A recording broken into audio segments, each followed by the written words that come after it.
So, we have here the world record speedrun for Castlevania Symphony of the Night, the reverse boss order category.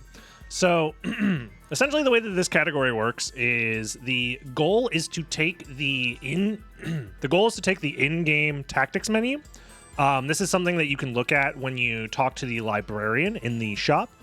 This tactics menu will list out an order of bosses, and we used that boss order to determine which order would be considered the reverse of that. So this boss order is the inverse of that order, and in order to do it, there are some interesting glitches and tricks that are going to be implemented. At the very beginning of the run was started in luck mode. This is a version of the game where if you type in a special name code at the beginning before you start playing, you start with worse stats overall except for your luck stat, which is at 99. You start with a luck boosting item, and the most important thing about this isn't necessarily the luck stat itself. It's more to do with the fact that with the lowered HP amount, certain strategies are possible, specifically big tosses. Big tossing is a mechanic that we're pretty much going to see right away. The idea of a big toss is that you take an enemy, and if it does enough damage to you, it'll send you flying across the room. It has to do more than half of your total HP in a single hit. The movement's really fast. It's really nice. But another thing on top of that is that it can be used to skip certain encounters because it's kind of a scripted amount of movement, this big toss, because you're going to keep flying no matter what. And we take advantage of that to fly through this room with death. Normally there's a cutscene there where death takes away all of the powerful starting gear. So instead, we just get to keep it, and we get to use that powerful starting gear for the entirety of the run. And since we plan on killing all of the bosses, it is nice to have powerful starting gear, specifically the Alucard shield, which you're going to see me use a lot in the movement technique that I'm using, which is shield dashing. So every time I backdash, I'm canceling that backdash by pulling up my shield, and that allows me to instantly backdash again, allowing me to maintain the high startup speed of the backdash without having to wait through the slow end lag. So it's a little bit faster than just normal backdashing, which is about twice as fast as just walking around normally. And right here, you're going to see me setting up for the first major glitch of the run. I'm killing a specific amount of enemies because I plan on doing a glitch known as a reverse shift line. It allows me to essentially skip an entire room anytime I go through a screen transition if I set it up properly. And it does require that I freeze the screen in order to do so. And one of the ways that you can freeze the screen is by using a level up. Here I'm using the map to help buffer the exact frame in which I'm going to get a level up. I start moving forward, I buffer a backdash during the level up animation. Here I'm waiting for the red skeleton on the floor to move out of the way, which gives me access to this top floor. And you're going to see that screen flash for a second and then immediately flash to the screen afterwards.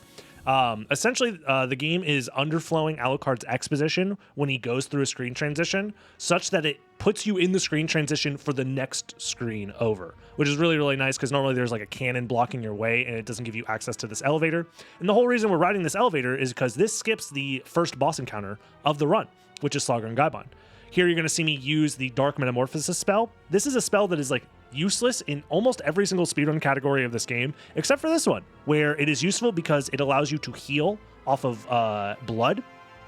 And here, these zombies do bleed when you slash them, and I get just enough HP to go back up enough where I can then get another big toss later on, because that is the downside of getting big tossed, is anytime that you do a big toss, it's taking away more than half of your total HP, so you can only get big tossed once before you have to heal up again. So we use the blood in order to heal. I also picked up a potion because health management is an important part of this run. Big tosses are used for movement, they're used for skips, they're used for a glitch later on as well that will be interesting to see. It's another technique to help skip bosses.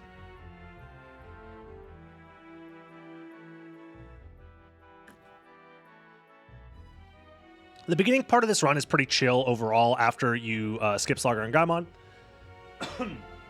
After skipping Slugger and Gaimon, the next goal is to essentially get to the Soul of Bat. I mean, the main goal for the beginning part of this run is to get to the Soul of Bat relic. The Soul of Bat relic is the most important relic in the game. It gives you access to flight. It gives you access to a very powerful wing smash ability.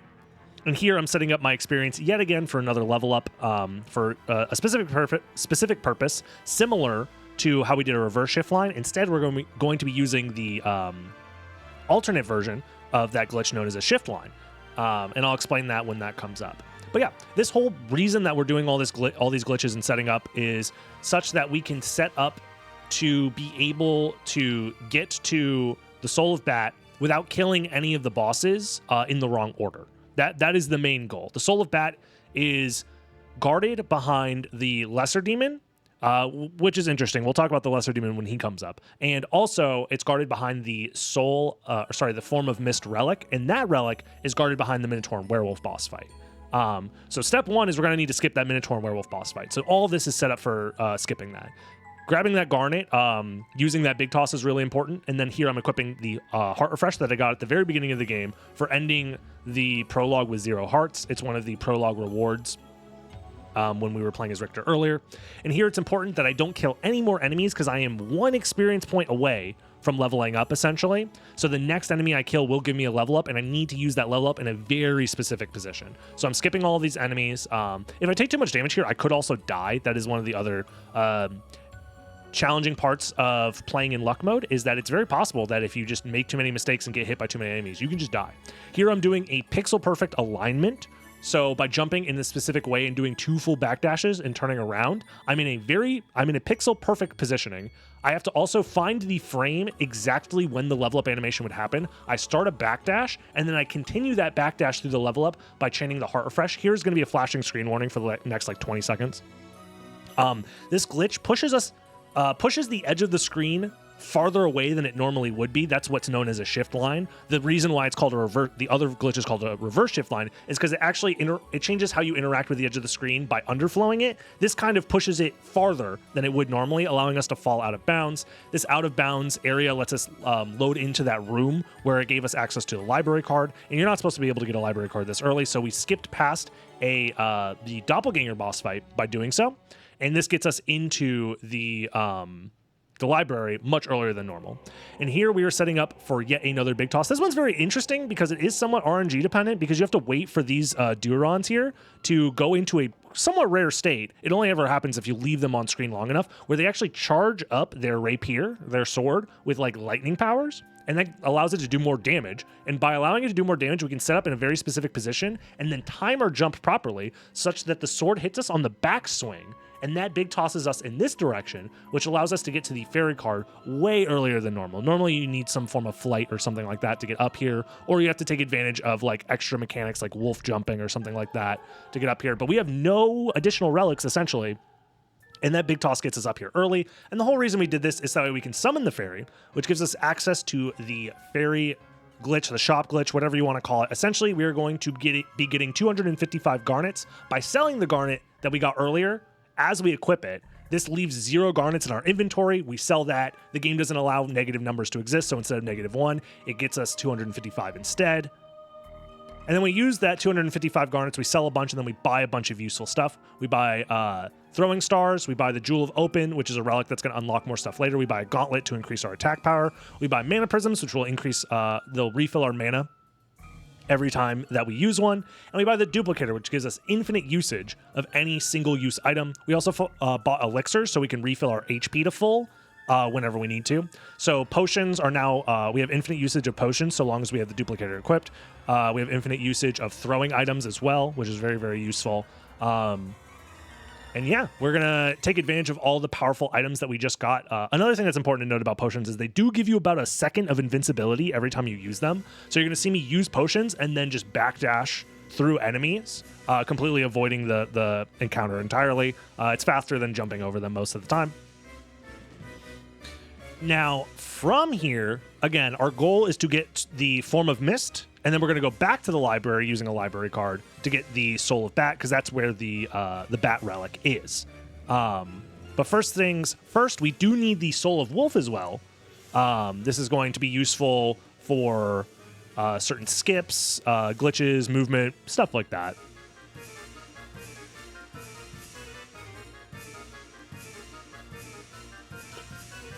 Also grabbing that warp. Warp rooms work such that you can't warp to a warp room until you've actually been to that warp room. And except for the first one, the one at Castle Entrance. That one's always available. I don't believe it comes up in this run, but... So now we're going to backtrack through the Marble Gallery yet again. There is a lot of movement between places because a lot of the goals of this run are kind of spread out. For example, the library is kind of far away from the Colosseum. The Colosseum is where we need to go in order to get to the the Form of Mist, which will then lead to the Soul of Bat. Another important thing to note is this beginning part of the run is kind of tight. The cycle that you're on is dependent on the in-game clock. So this game will keep track of the in-game timer so long as you are actively playing the game, so not in a menu or have the map open. And so long as that in-game time is on an even numbered minute, the statue that's normally blocking this path is actually out of the way. So because we were here in 10 minutes, and since 10 is an even number, the statue's out of our way. If we were here a little bit later than that, 11 minutes, that statue would have been blocking our path, and we would have had to wait an entire minute for that statue to move out of the way. So long as we do all the tricks first try and get the movement pretty quickly, you're almost always going to be making it in the 10-minute cycle. Ooh, unfortunate there. I go to set up again. This big toss saves a lot of time if you get it first try, but there are these weird... I'm guessing it's subpixels that will determine whether or not a slope is something that you will slam against and like bonk against, or if it'll actually allow you to move up it while you're big tossing.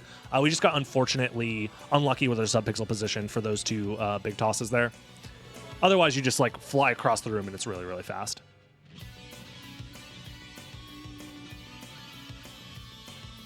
Again, using potion invincibility to skip these enemies, because otherwise they will just kill you in one hit. That is the downside of both being in luck mode and wearing the duplicator. The duplicator lowers your stats a lot, and being in luck mode, we didn't have very many stats to begin with. So I'm pretty sure we're sitting at like 0 intelligence, 0 defense, 0 constitution at this point.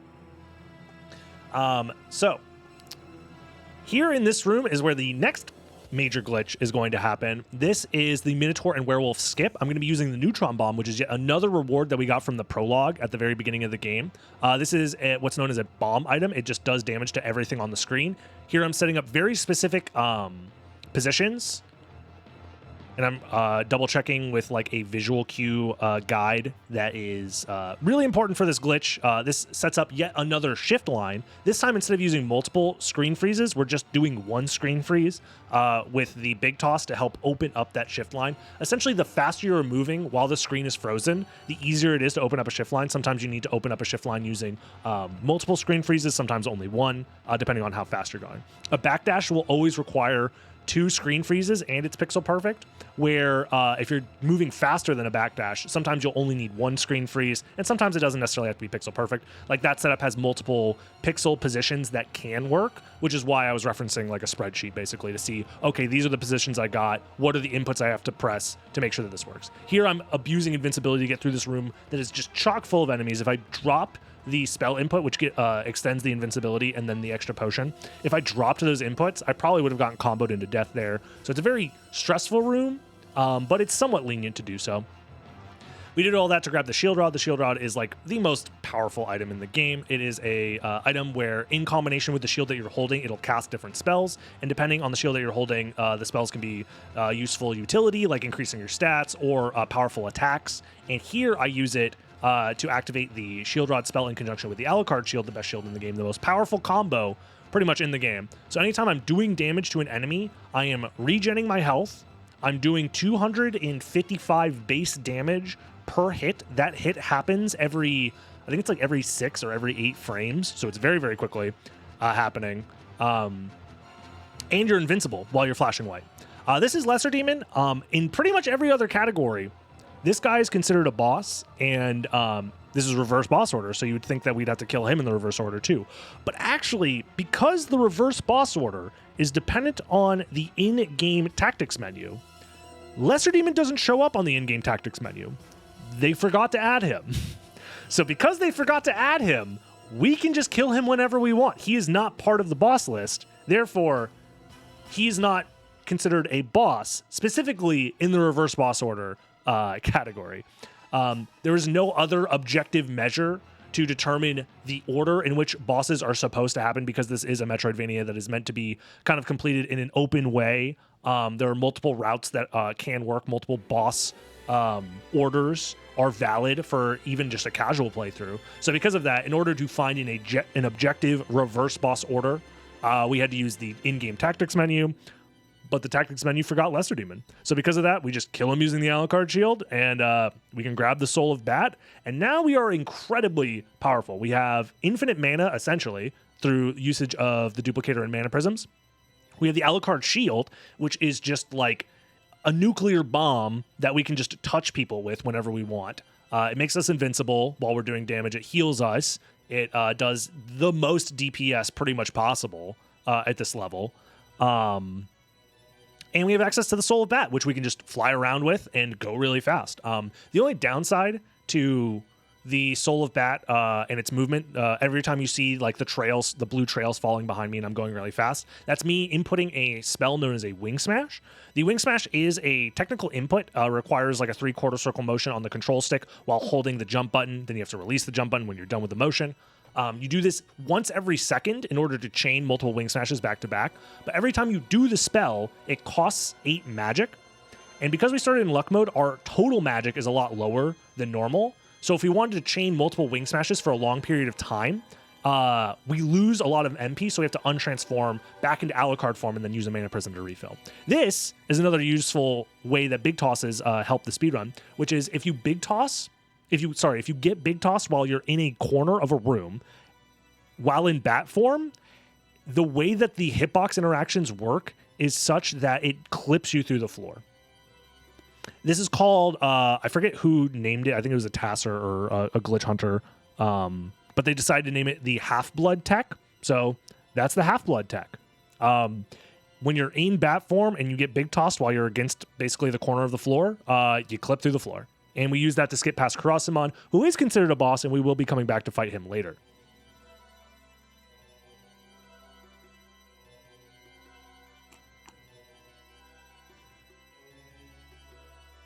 So this next section of the run is also quite interesting. Now that we have Bat, and now that we have Wolf and all these other, like pretty much everything we need to go, like if this was an any % run, we would be able to finish the game with this setup very easily.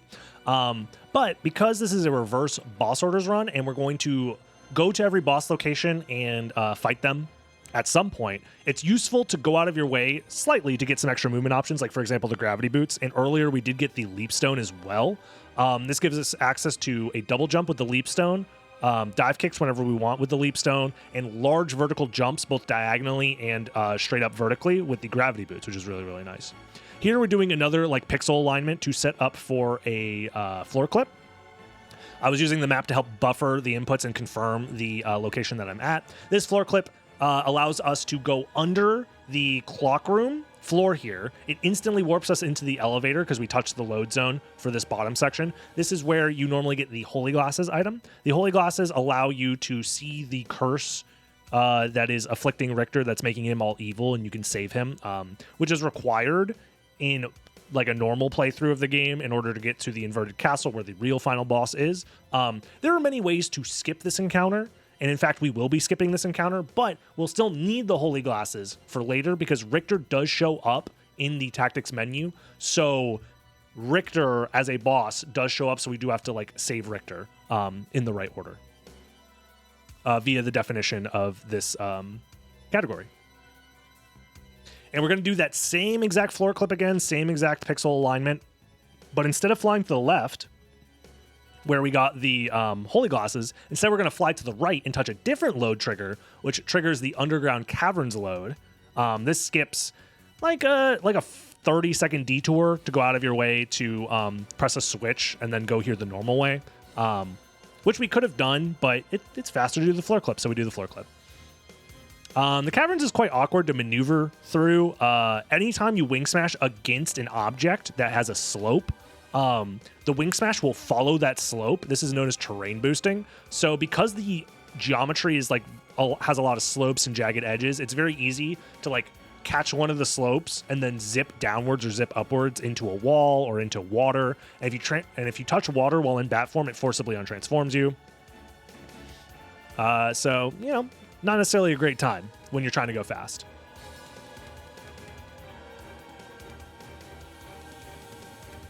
Here we do have to wait. We pressed that switch earlier. We have to wait for this Donkey Kong skeleton to throw his barrel. We stand in a correct position so that way the barrel blows up as quickly as possible. Funny enough, on the PlayStation version, there's an exclusive exploit that allows you to blow up the bridge whenever you want by pressing triangle on player 2. But since this is the Xbox 360 version of the game, we don't have access to player 2. There is no way for player 2 to exist, essentially. The game can't register a player 2 input.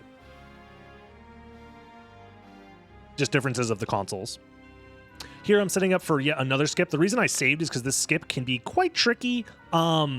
Since this world record, there have been setups discovered to make it a lot more consistent. But essentially what I'm trying to do is I'm trying to walk far enough into the room to activate the doors to come down. And at the same time as activating the doors to come down, I'm backdashing and trying to get the doors to close in on top of me, which would then push me through the floor.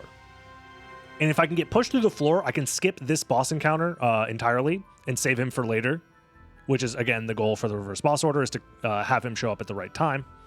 There we go. I finally get the doors to close in on top of me. Here I have to be very careful to... the way out-of-bounds geometry works is kind of weird. Obviously, like, they didn't program it, like, very particularly because you're not meant to go out of bounds. But if I were to transform into Bat at the wrong place there and try and wing smash through, it just wouldn't work, which is why you have to slowly kind of like fall through the out of bounds floor over and over again until you get to the edge of the screen. And then you transform into Bat so that way you can touch the load zone, because you can't touch the load zone unless you're in Bat form without doing some crazy glitches. But essentially all of that was to get to the warp room, because grabbing that warp, like I said earlier, you can't warp to a specific warp room unless you've actually activated it before.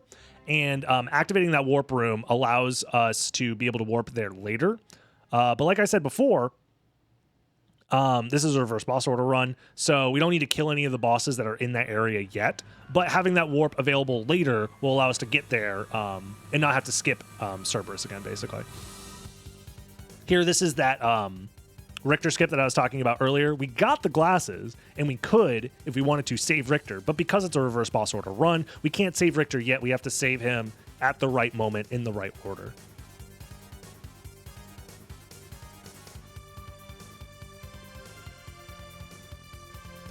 So, now that we're in the second castle, we can finally go to the first boss of the run, which is going to be Shaft. Shaft is the second to last boss of the game. Dracula could technically, I think, be killed first, but the issue is if you kill Dracula, the credits will roll and the game is over, essentially. And there is a speedrun category that essentially does that, known as zero bosses, where you skip all the boss encounters and go straight to Dracula. But much like all speedrun categories outside of the arbitrary code execution category, where you can just like pull up the credits whenever you want, every speedrun category has to end on killing Dracula. So because of that, Dracula is still the final boss, but realistically, like, if we wanted to, we can kill him whenever we want. There's that half-blood tech again. I'm utilizing Medusa's big booty to push me out of bounds, similar to what we did with the Karasamon boss fight, using the big toss in conjunction with the bat transformation to clip us through the floor, and then we just leave, not needing to actually fight Medusa. So a lot of skips, a lot of glitches, all leading up to the first boss, like I said, which is going to be Shaft for this run. But in order to do that, I do need to pick up an extra heart refresh right here. We used our one heart refresh we started with earlier for a different skip. So we had to pick up another one. It's nice because there's only a handful of heart refreshers that even exist in the game. So this one being like on the way to the area where we're going to need it next is actually very convenient.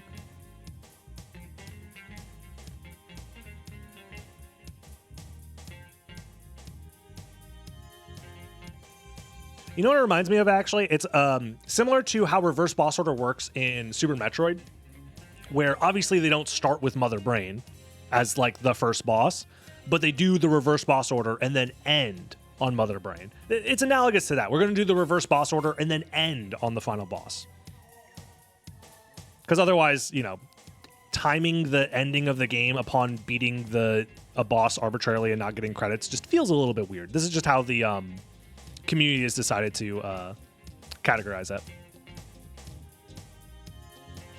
So we're doing all sorts of fun movement, getting through tons of different scenarios here. I do have to activate the Shield Rod spell again because the cutscene in which Alucard saves Richter, which is what plays when you do the Richter skip, that cutscene, it takes away, it undoes the Alucard shield spell, so we have to reapply it. And it's also convenient to do it there so I can kill those enemies that give a ton of experience. So that way I can boost my levels early, giving me access to more total MP, which gives me access to more movement options. Here, I do another reverse shift line, similar to how we skipped past the cannon room to skip Slogger and Gaibon and ride the elevator up. We did another one, this time using a heart refresh to freeze the screen, grabbing a second heart refresh for later for a different glitch.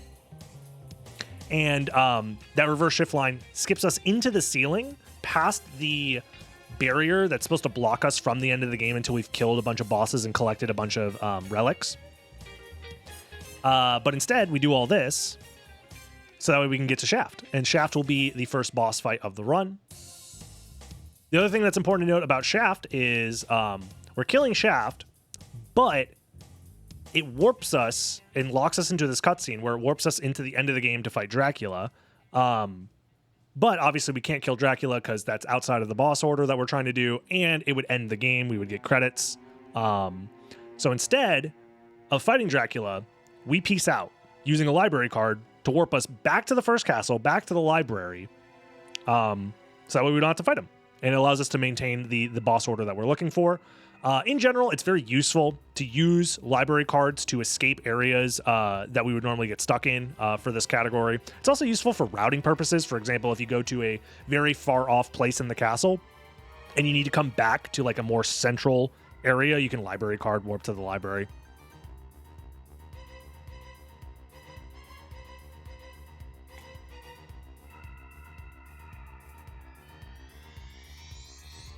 So now that we've defeated the first boss of the run, the next boss is back in the second castle. You can technically... It's really dumb, but you could technically... instead of library carding out of the fight with Dracula, you could do the half-blood tech, have Dracula big toss you while you're in a corner, and then escape the room that way, because the room is like above the room where you fight Shaft, just out of bounds, like off screen. And that is technically possible, but it's actually slower than just library carding and coming back normally. Because you have to wait for a very specific move from Dracula, and it's very slow. It's also very tricky, because I think if you do it wrong, you crash the game. So for both speed and safety reasons, it's better to just library card to leave, which does mean that we have to do some extra backtracking, but it also increases the amount of movement that we get to do, because this game is, if anything, all about its movement, which is really, really cool. We're going to take advantage of the warp that we got earlier in the second castle to get us closer to the next boss encounter, which is going to be Galamoth. So very similarly, actually, to how we did the Cerberus skip earlier in the run, there's another boss that's in between us and Galamoth that isn't ready to be killed yet, which is the boss fight with Death, the Grim Reaper. So we're going to have to do yet another trick, another boss skip, similar to what we did with Cerberus. This is probably the only, like, dull point in the run that actually theoretically might be skippable.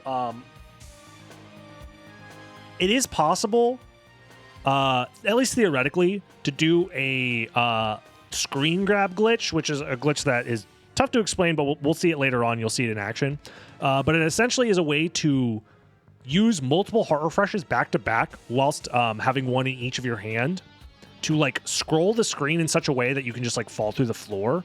To my knowledge, I don't think anyone's tested it to do a way for a way to skip past death. Instead, we use a different version of death skip. This is death skip 2, obviously, because we skipped death earlier for the death cutscene where he takes away your gear. But now we have to skip the actual death boss fight. You know how it is. The one run with a double death skip.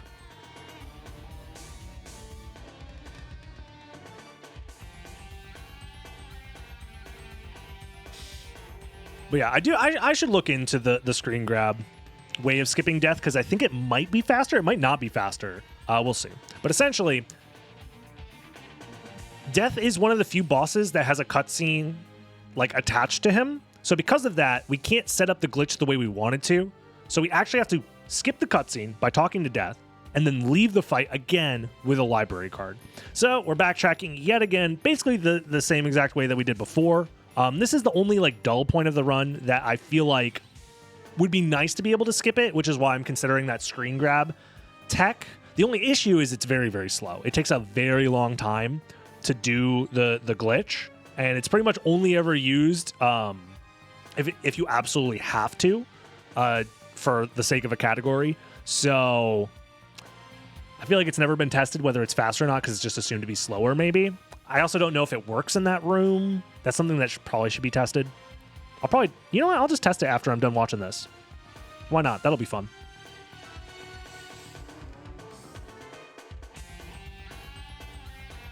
So from here, yet again, have to backtrack through this area. One thing I forgot to note the first time we backtracked through here is that Richter skip that we did earlier. We have to do it every single time we go through this area, because Richter is still there waiting for us for the actual fight with Richter. So we have to do the Richter skip, which is like a specific wolf jump, to skip past the check that the game does to see if you fought Richter or not. You're essentially like squeezing through into the room undetected by that one detector. And by doing so, it gets you access to the second castle without needing to engage with Richter, because we do have to save him for later.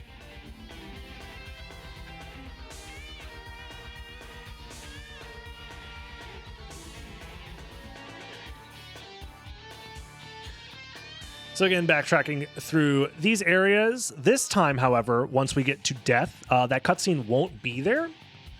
And because the cutscene's not there, we'll have access to be able to move around in the room in a different way. Because before, when we walked into the room after a specific point, all control is taken away from the player, and then the cutscene starts. And the way that cutscenes work in this game is essentially they are like scripted like movements that the game will like control Alucard with.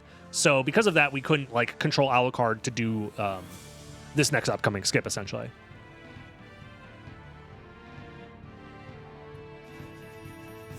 It actually works very similar to the way that the Cerberus skip works. It's just a little bit different because of the way that the upside down castle geometry works differently than the right side up normal castle geometry. Oh, I do need that stopwatch for later. That's an important sub weapon, and it's just like the most convenient place to grab it.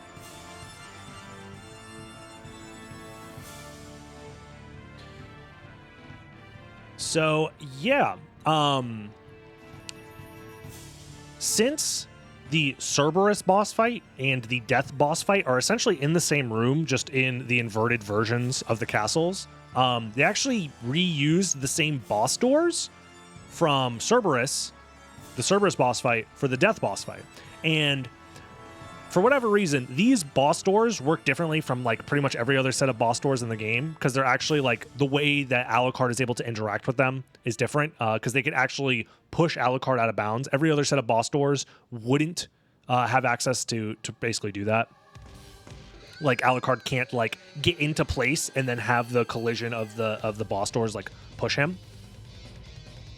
So again, we're going for a very similar setup. I'm going to be saving before this trick because it can be quite tricky, and if you screw it up, your only backup is to yet again library card and backtrack again. So it's much faster if you screw it up to just reset from the save point.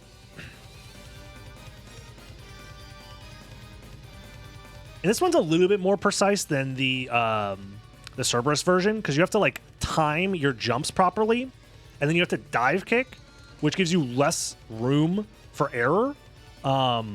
Instead of a backdash, the backdash is a little bit more consistent. The dive kick is a little bit harder to control at the right spacing to actually like land in front of the doors, because you have to just barely touch the trigger for the doors to close and then land in the right spot. And I was like probably like within a frame there to actually get hit, like pushed through the floor. The other thing is if you get hit by those scythes, they do move out of bounds. If they hit you, you are soft locked, and you'd have to reset, which sucks. So you just have to keep moving to make sure that you don't get hit by those scythes. But there it is. We skip death again. But I'm pretty sure from here, that should be our last time that we library card back to the first castle. Because the rest of the route is essentially going to be boss fights. Now that we've done all of the prep work to like move through the areas that we need to and like set up the different boss skips, for the most part from here, it's going to be movement from boss to boss.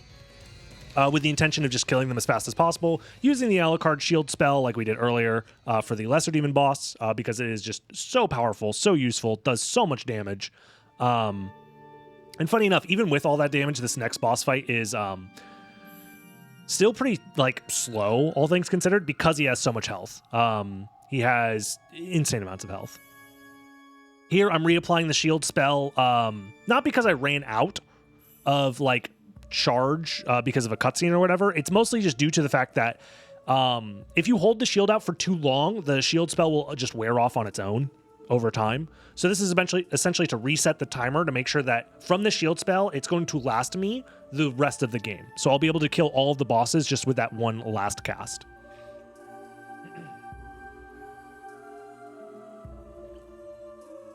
And yeah, that was Galamoth. He has the most health out of any boss in the game. He's kind of like the secret bonus super boss, uber boss, whatever you want to call him. He even has more health than Dracula. But yeah, Alucard shield doesn't care. We're invincible. We're doing tons of damage. Makes every boss fight pretty trivial. So this is less about like strategies. This whole speedrun is less about like the strategies of killing the bosses and more so like the glitches and movement to go from boss to boss.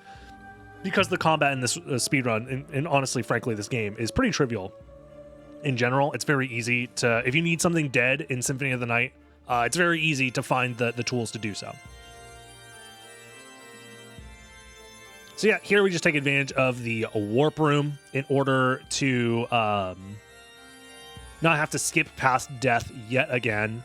Instead, we can just warp out of there using the warp room and go to the next boss fight of the run, which is going to be Beelzebub, yet another, I guess like bonus boss. Like it's an optional boss. Like you don't need to fight Beelzebub in this game. There is a boss right above us where the Minotaur and Werewolf boss room normally is, but we're gonna have to come back for them later. Again, we are following the reverse order based off of the tactics menu, which is the game's in-game way of like teaching you how to fight bosses. But we just used that boss order as because it's a set order regardless of what order you actually fight the bosses in. Since that's a set order, we just use that as the inverse order for the reverse boss order speedrun.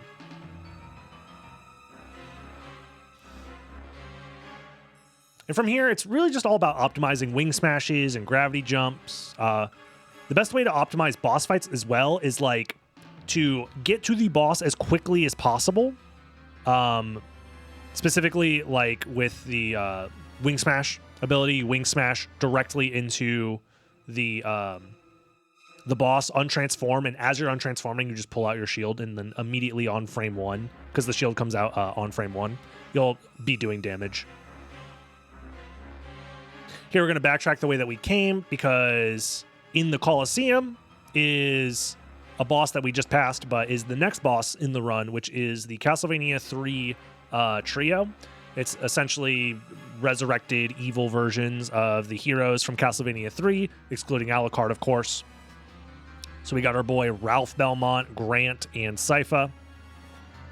And again, this is an interesting fight because you can use the shield to push Grant into Trevor, and then you can kill Trevor and then immediately switch to Sypha. It's like the most efficient way to actually do that boss fight. Otherwise, you have to kill them each individually and then move on to the next one, since they don't like group up on each other.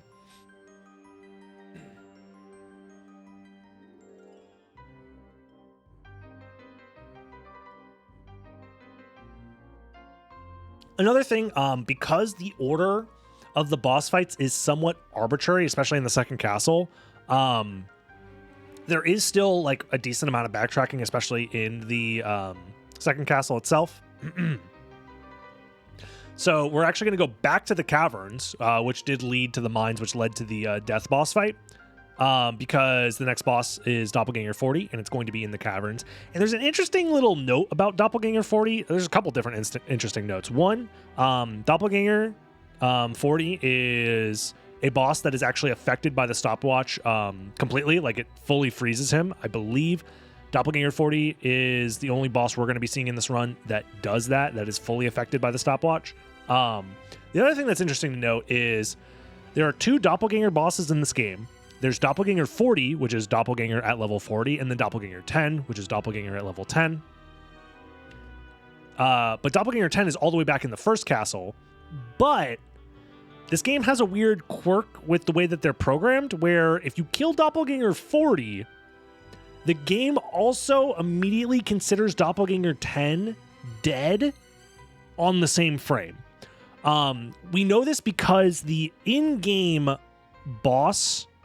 all of the in-game bosses are tracked via the time attack menu, which is a different menu, which essentially just tells you when you do different things in the run, like at what time and at what point do you like, for example, kill a certain boss or whatever. So we see in the time attack menu that both Doppelganger 40 and Doppelganger 10 essentially die at the same exact time. Here we're finally coming back to death, so we don't have to skip him anymore, and he is finally on the list of bosses. But because of the whole Doppelganger 40 shenanigans, we actually can't fight Doppelganger 10 in this run, so he is also just, like, avoided entirely in this run. Again, like I said, this run's a little silly. It's a little goofy. It is an arbitrary, category extension. But it is crazy that these glitches exist in the first place to allow us to get even, like, this close to, like, a pure... whatever that means, reverse boss order run. Besides Lesser Demon and Doppelganger 10, pretty much all of the bosses are killed at some point, and they're killed in the reverse order that makes sense for this game. So,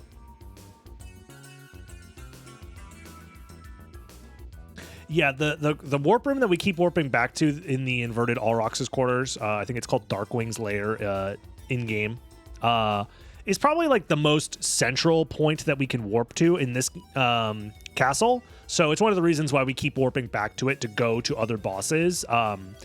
Because the way that the boss fights kind of work in this game is they're pretty spread out. This ends up being like a quick way to get to Creature, which is the next boss fight. I think it's pretty much the same time between warping here and backtracking this way versus just turning around and going here without warping. I think it's a difference of like maybe 5 seconds. It just goes to show that wing smashing is really fast, and the castle is pretty interconnected such that multiple routes can make sense. I don't think there is a solved version of this route because of that. I think it is solvable, but it's tough. It's tough to say. And there's probably many iterations of this route that are like comparable or close to as fast as the way that I do it. One of the reasons why this route is the way that it is because this category really only exists in this form because of a bounty that was placed actually on the world record for the reverse boss orders category about a year ago. And I wanted to work towards that bounty. I think the goal time to claim the bounty was not only have the record, but also beat a arbitrary time that they set of 1 hour, 11 minutes, and 11 seconds. This run ends up beating that by a little bit. The run that I got before this was 1 hour, 11 minutes, and 24 seconds, so right outside of the possible time. Here, I've rerouted it a couple of times, and I made a few mistakes routing. Just remembering which route and which boss fight to go to, because we ended up like having to go through various different routes. Like I said, there's many ways you can route this, and all of them can be considered valid. So remembering the one that I specifically stuck to for this particular run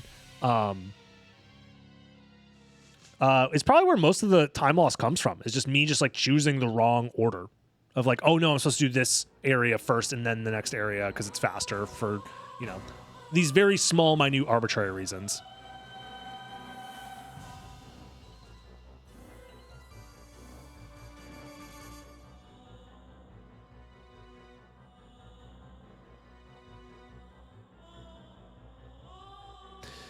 Yeah, a lot of this run, once you kill Galamoth, is like trying to optimize your movement between the bosses as they show up in the boss order. So it's a lot of controlling your wing smashes. Every time you do a wing smash, it requires that 3/4 circle input that I talked about earlier, as well as after you release the jump button to start the wing smash, you have control over your height, both vertical, your vertical height, both up and down. And the way that you want to control it can change depending on the room that you're in. You could also take advantage of the terrain boosts. Like if I wanted to like ride up the ceiling for like a specific stair, like set of stairs, I would want to like fly upwards or not. There, I'm avoiding obstacles by flying upwards. And all of this like horizontal or vertical control has to be balanced with also doing the input itself, because the input requires motion inputs.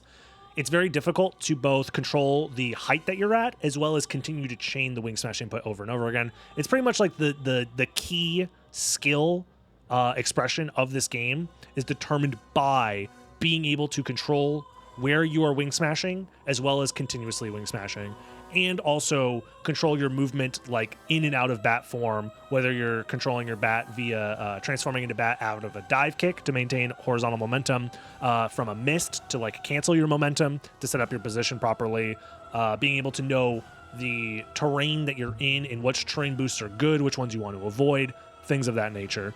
It really does turn this whole category, after a lot of the major glitches, it turns into a showcase of movement and what movement is possible in this game. So it's very glitch heavy in the first half, and then it's very movement heavy in the second half.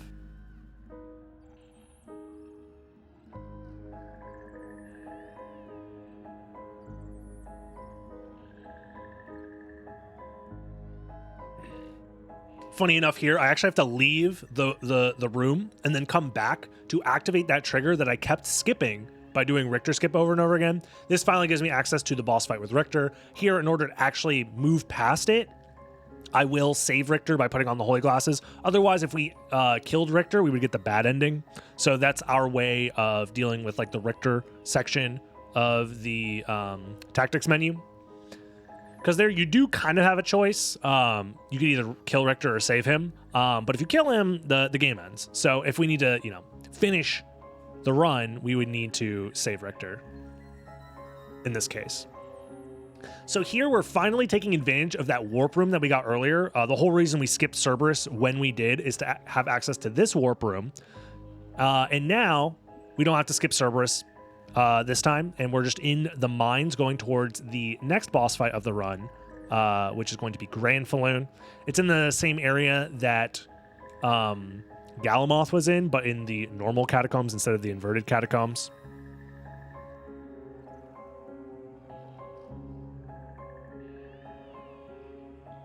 The only other faster movement option that exists in this game, instead of wing smashing, is actually a wolf charge that requires 2 extra relics. That used to be grabbed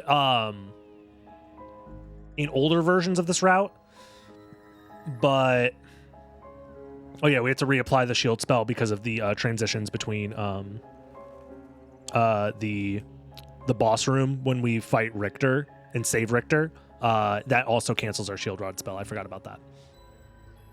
But yeah, there is a wolf movement option that is technically faster, but we don't grab it in this run because the pieces to unlock that movement option are actually so far out of the way that it's not worth it. And the wolf speed is only useful and faster than the bat speed in like 3-ish rooms that we might pass through in this game.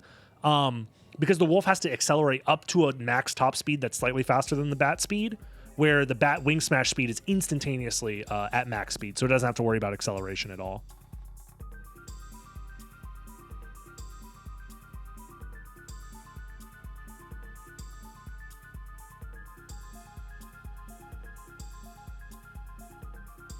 Another reason why grabbing the warp room is really nice after Cerberus is because Cerberus isn't actually the next boss on the list. It's Alrox, so we have to warp back to the Alrox's quarters.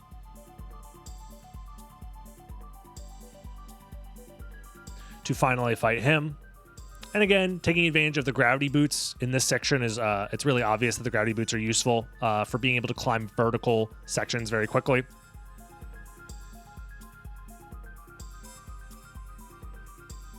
Otherwise, we would just be flying slowly up in bat form. In that one room, it probably saves like close to half a minute.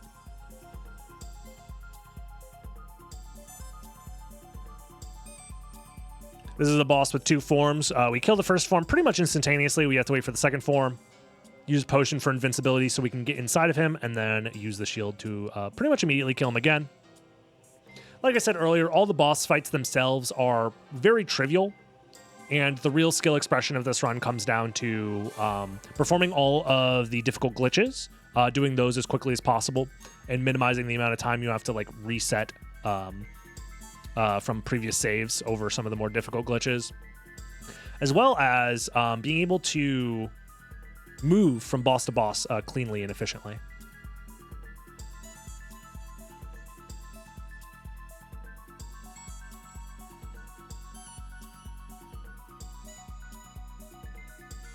And now, after all this time, over 50 minutes into the run, we can finally go back to Cerberus. We ended up skipping him pretty early on in this run, pretty much as soon as we possibly could. And now we can finally go back for Cerberus. We give the dog some pets, and we can move on.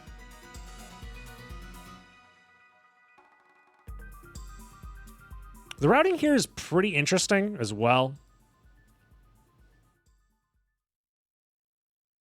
because this leads directly into, oh, it's funny. If you gravity jump in that one position where the bridge used to be, there's still collision there for a little while during that gravity jump. It's really interesting.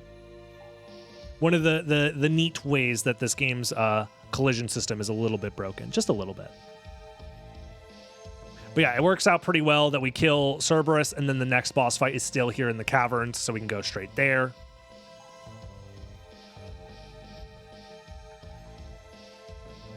This next fight is with Succubus. Succubus normally drops the gold ring, which this item is like a progression item that, in conjunction with the silver ring, would open up the room that led to the holy glasses. But we skipped all that with the floor clip that we did earlier. So this boss fight purely exists just because it is a boss on the list that we must destroy.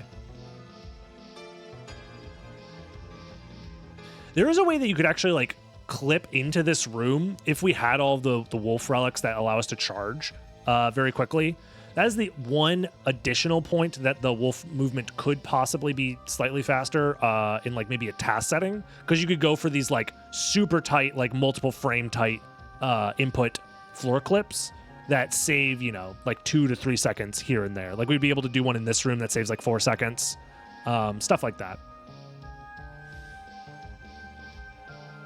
But that stuff is very tough to do, requires like sometimes multiple frame perfect inputs in order to do those floor clips perfectly. And if you fail them once, there's no way to set up for them again to like try again, and it doesn't save enough time for it to be super worth it from a human execution perspective, at least at the moment. This category is not nearly optimized enough for that to matter. I do like this section of the run because we are backtracking to revisit all of the bosses that we skipped earlier. You know, they're all confused. What happened? Where's Alucard? Why did he leave my room? Why didn't he visit me? Don't worry, we're coming back. We won't forget about him. There's Karasamon down. I mean, Karasamon was one of the more helpful bosses, all things considered, because he did help us like clip through the room.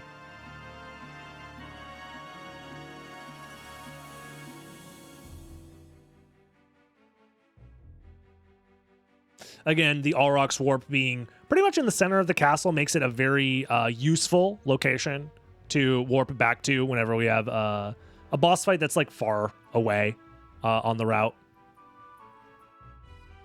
This is also interesting. Because we got the Mist relic before fighting Minotaur and Werewolf, We could actually go fight Minotaur and Werewolf from the other side.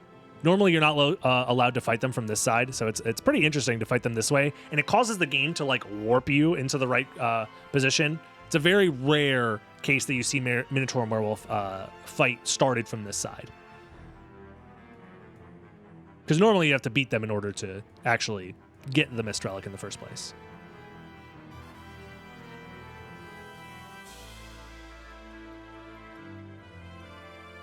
From here, there's only a handful of bosses left. I think there's 3 bosses left. There's Scylla in the caverns.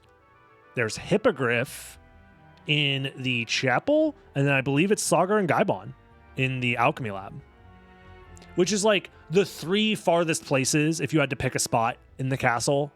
Like 3 bosses that are the farthest away from each other. That's pretty close to like the farthest possible combination. Again, because we clipped into the caverns earlier, we're going to have to clip in yet again. This showcasing that I finally mess up a floor clip. They are quite difficult.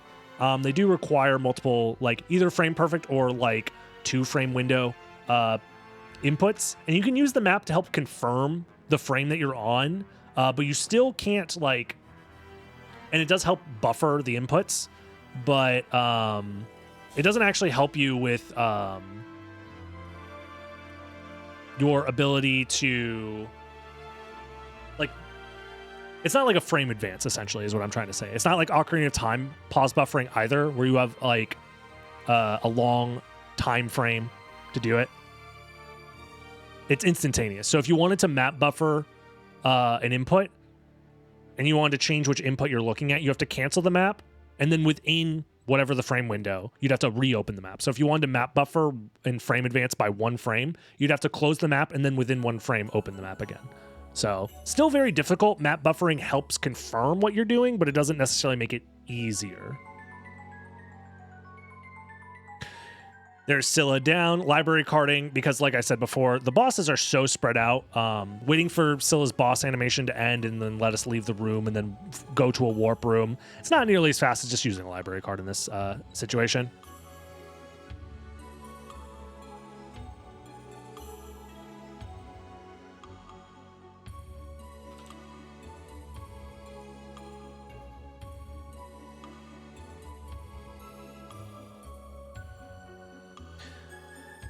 So yep, next up is Hippogriff.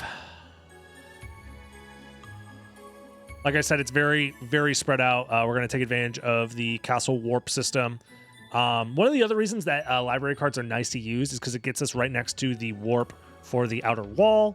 And then that warp directly leads to the castle keep warp. Because the way the warp system works is it's a counterclockwise like motion around the castle. So when you use a warp, it'll push you to the next available warp in the counterclockwise position that you have access to. And for us, that happens to be in the Castle Keep, which is next to the Hippogriff location in the chapel. And then from here, we're going to go through the chapel and use the backwards entrance into the alchemy lab to finally fight the last boss? First boss of the game? It's Sagar and Gaibon. We skipped them at the very beginning of the game. We're finally coming back almost an hour later.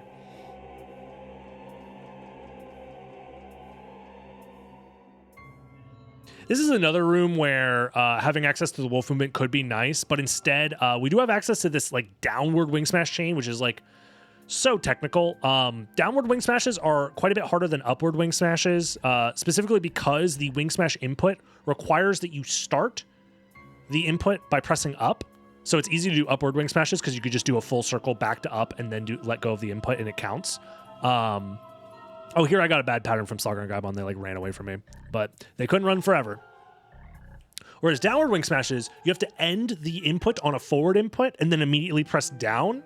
And then when you want to do a wing smash again, you have to press up, counteracting all of the downward momentum that you just gained. So you have to be very quick with the input if you want to do multiple downward angled wing smashes. Whereas upward angled wing smashes are a lot easier because the input just lends itself to doing upward angled wing smashes easier.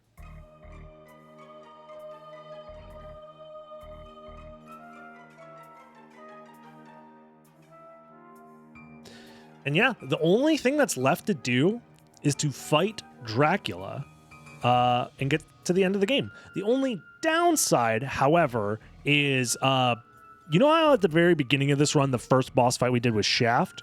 So, funny thing about this game, because the game never expects you to fight Shaft and then library card to leave, Shaft is still there.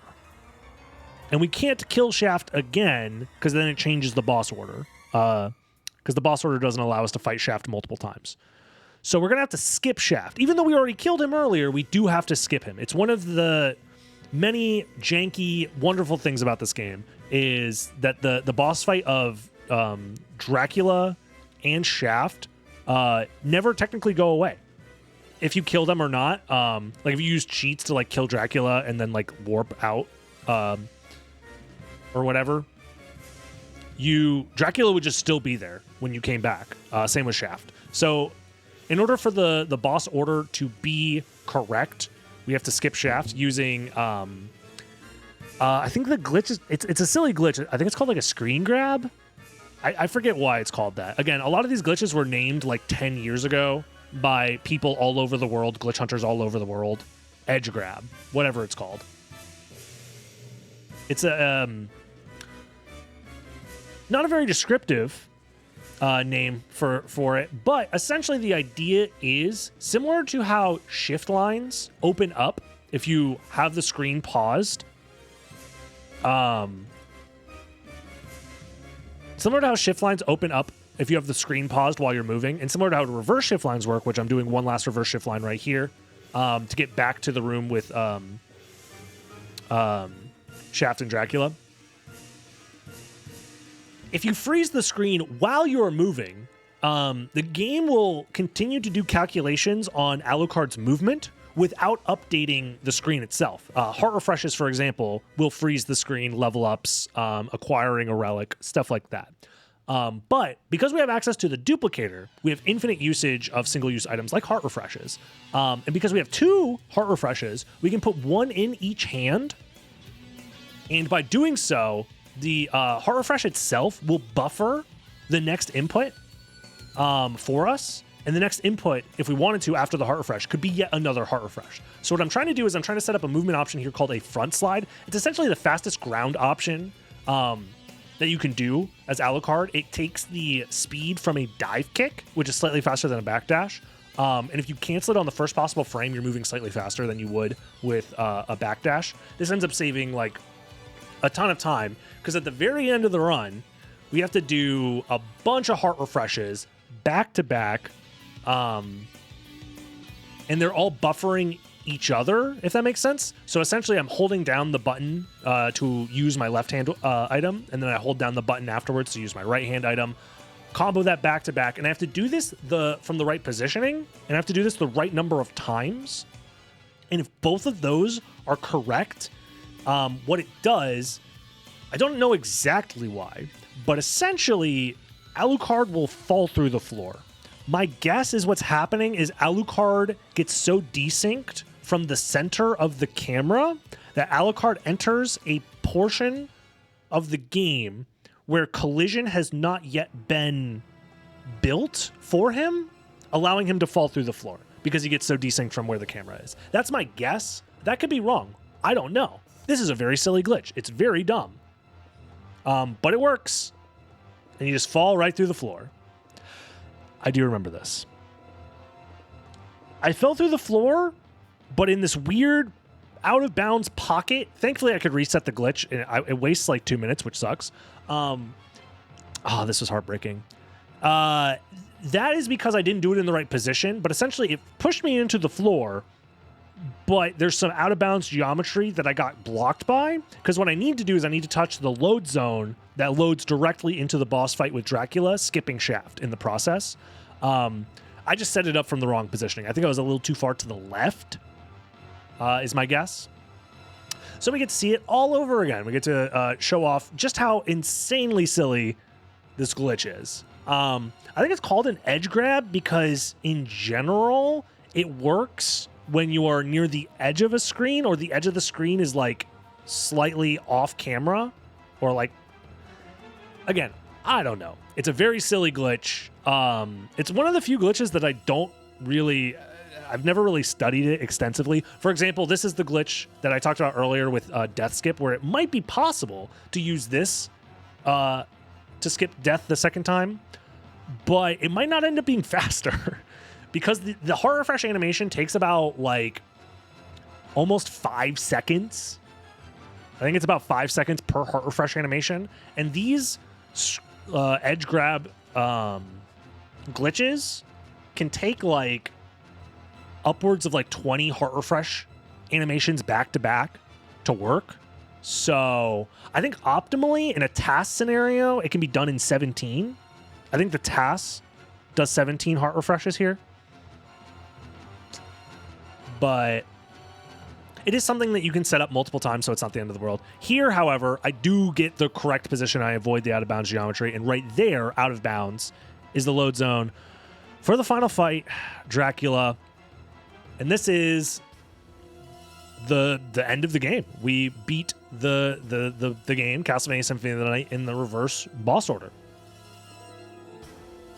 This run was by no means perfect, but it's also one of the more involved, glitch-heavy, movement-heavy, difficult runs. So I don't think having a fully optimized run of this is going to happen anytime soon, especially because there's so few people with the skill set and knowledge to perform a run like this. To my understanding, only 2 people have ever done a reverse boss order run, me and Wild Mouse. So it's definitely very difficult. A lot of the glitches are either frame perfect or require like crazy setups and glitch knowledge and stuff like that. So, but it's very, very interesting. It's a very unique speedrun. It's a little goofy, obviously, like the definition of what is considered reverse boss order is a little goofy, but it creates this very interesting like showcase of some of the most broken glitches and most exciting movement that this game has access to, which is one of the reasons why I like it. I hope you enjoyed. Have a good one. Thank you.